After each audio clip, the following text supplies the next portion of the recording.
जय श्री गणेशाय नमः। त्रिनेत्र ज्योतिष में आज आपका बहुत बहुत स्वागत है। चर्चा कर रहे थे मंत्रेश्वर जी के द्वारा रचित फलदीपी के बारे में, जहाँ पर गोचर का प्रभाव हर एक राशि पर, चंद्र राशि पर क्या पड़ता है उसके बारे में चर्चा कर रहे थे। आज बात करेंगे द्वितीय पृथ्वी तत्व राशि कन्या राशि के बारे में। काल पुरुष की षष्ठम राशि है कन्या राशि, जिसके स्वामी है बुधदेव। आप बुधदेव वाणी के कारक हैं, संचार के कारक हैं, कम्युनिकेशन के, बुद्धि के कारक हैं, व्यापार के कारक हैं, बोली के कारक हैं। इसलिए कन्या राशि वालों में आप पाएंगे इनकी बोली अच्छी होती है, व्यवहारिक होते हैं, ये लोग प्रैक्टिकल होते हैं और एनालिसिस बहुत अच्छा करते हैं, समझते हैं और खुद को ढाल लेते हैं अलग अलग परिस्थितियों में। जैसे मर्क्यूरी, पारा, जो भी शेप दो अल्टीमेटली वो जुड़ जाते हैं, तो एकदम टूटते बिखरते नहीं हैं। इसी तरह कन्या राशि वालों में भी बहुत सारी खूबियाँ रहती है। प्रैक्टिकलिटी, एनालिसिस, कैलकुलेटिव, काम में ये लोग परफेक्शन चाहते हैं और बड़ी निपुणता से काम करते हैं।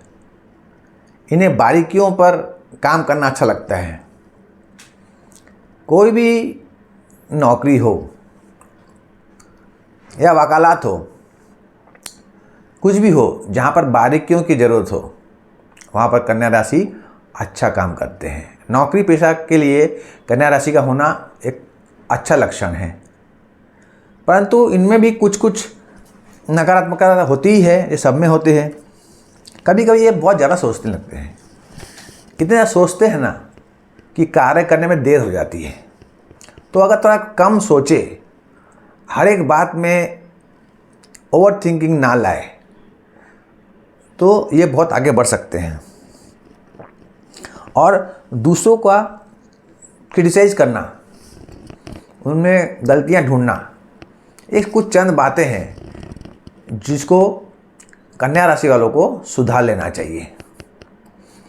तो आज की चर्चा हम शुरू कर रहे हैं बृहस्पति देव के गोचर के बारे में, जो कि 11 मार्च यानी आज से शुरू हो गया है, 2 जून तक मार्गी अवस्था में। अभी 4-5 दिन बृहस्पति देव स्तंभित अवस्था में रहेंगे और इसका मार्गी का फल देना आरंभ करेंगे। समझ लीजिए कि 1 सप्ताह के बाद धीरे धीरे फल होगा, इनका अच्छा फल होगा। और कन्या राशि वालों पर इनका क्या प्रभाव पड़ता है इसकी चर्चा करेंगे। आइए समझने की कोशिश करते हैं।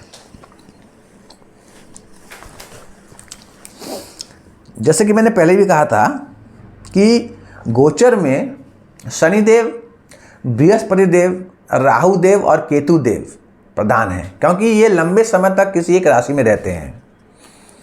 शनिदेव शनै शनै चाल चलते हैं, एक राशि में 2.5 साल रहते हैं अप्रॉक्सीमेटली। बृहस्पति देव 12 से 13 महीने तक रहते हैं। राहु देव, केतु देव 1.5 साल के आसपास किसी राशि में भ्रमण करते हैं, पर इनका भ्रमण वक्रगत होता है। अभी बृहस्पति देव मार्गी हुए हैं कन्या वालों के 10वें भाव में।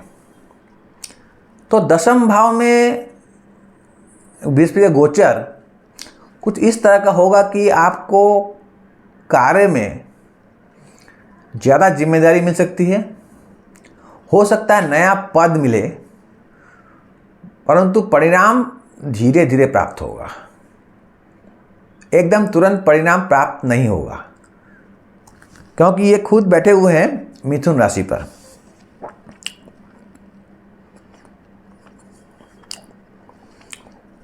यहाँ पर बैठकर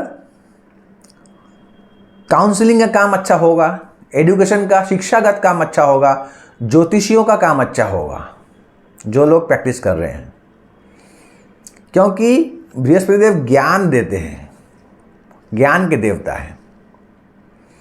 और इनकी दृष्टियां जहाँ जहाँ पड़ती है वहाँ में शुभता आ जाती है। तो प्रथम दृष्टि जो पड़ रही है उनकी, वो आपके कन्या राशि वालों के द्वितीय भाव पर पड़ रही है। द्वितीय भाव यानी आपके धन का भाव, आपके वाणी का भाव, आपके परिवार का भाव। धन मतलब संचित धन, लिक्विड कैश।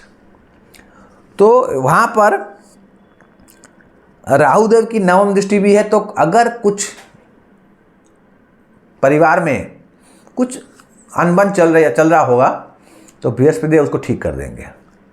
आय के नए नए स्रोत बनेंगे, धन वृद्धि होगी आपकी, परिवार में खुशहाली आएगी, वाणी में सुधार आएगा, सौम्यता आएगी, क्योंकि बृहस्पति देव एक सौम्य ग्रह है। उनकी सप्तम दृष्टि पड़ेगी आपके चतुर्थ भाव पर। चतुर्थ भाव यानी माता का भाव, सुख का भाव, संपत्ति का भाव, वाहन का भाव, मकान का भाव। तो यहाँ पर भी शुभता प्राप्त होगी, ऐसी संभावनाएं बन रही हैं। हो सकता है कि अगर आपका गोचर में जो फल बृहस्पति दे रहे हैं, दशा सपोर्ट करे, आपकी कुंडली सपोर्ट करे, तो ये भी हो सकता है कि आप नया मकान लें, संपत्ति में वृद्धि हो, कुछ अच्छा हो, सुख शांति प्राप्त हो, आप घर में रहें, शांतिपूर्ण रहे, आपको अच्छा लगे। तो ये सप्तम दृष्टि का फल बहुत ही बेहतरीन फल है शुभ भाव पर। अब आते हैं नवम दृष्टि पर।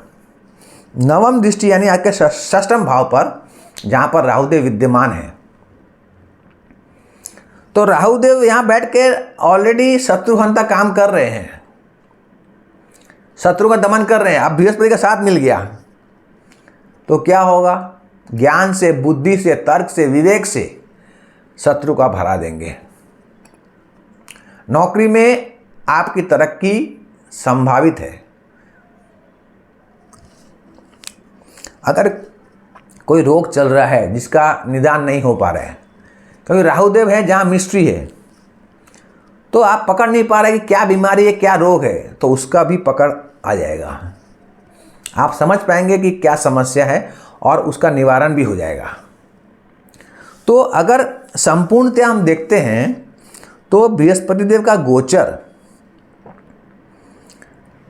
अच्छा है, क्योंकि सप्तम भाव में शनिदेव का गोचर चल रहा है, शनिदेव स्थित है, तो मन में प्रेशर तो रहेगा, स्ट्रेस तो रहेगा, परंतु आपके चतुर्थ भाव को एक्टिव भी शनिदेव बना रहे हैं। बृहस्पति देव और शनिदेव दोनों मिलकर एक्टिव बना रहे हैं, तो कर्म का फल भी आपको मिलेगा। आपके सुख में वृद्धि होगी, आपके संपत्ति में वृद्धि होगी, ऐसी संभावनाएं बन रही है। यहाँ पर मैं आपको कहना चाहूँगा कि भाग्य के बल पर नहीं, कर्म के बल पर काम कीजिए, मेहनत कीजिए, खूब मेहनत कीजिए, आपको अच्छा फल मिलेगा। शनै शनै। बस आज के लिए इतना ही। अगले दिन चर्चा करेंगे तीसरी पितृतत्व राशि मकर के बारे में। तब तक के लिए मुझे आज्ञा दीजिए। मिलते हैं अगले एपिसोड में। राधे राधे।